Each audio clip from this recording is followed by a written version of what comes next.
My court case was about the Harry K. Thaw murder trial, and it was about the murder of Stanford White being murdered.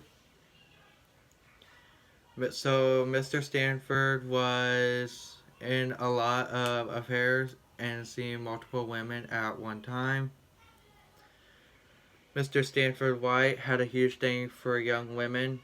He started a club for young women. He was in an affair with Mr. Thaw's wife.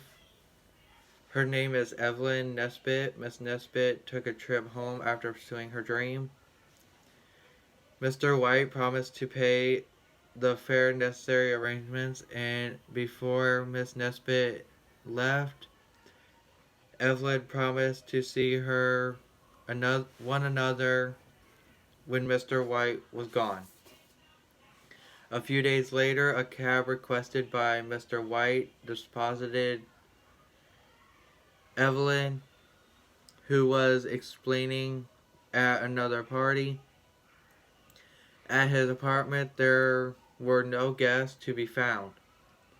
Mr. White apologized, explaining that all the other invitations were turned down. But they make the best out of the evening night. Miss Nesbitt, according to her account, passed out on the bed, laying naked on silk sheets on the bed, with a streak of blood running down her inner thigh. As Evelyn started to cry, Mr. White said, "Don't cry. It's all over now. You belong to me." It took Evelyn several days to sort out her completing feelings, but eventually she returned to the man she calls her beloved vampire.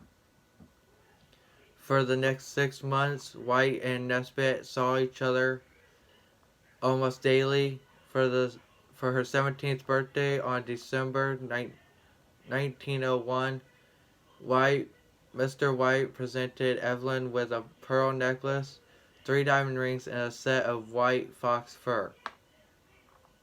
Miss Nesbitt soared again on the red violet swing, but was not always with her clothes.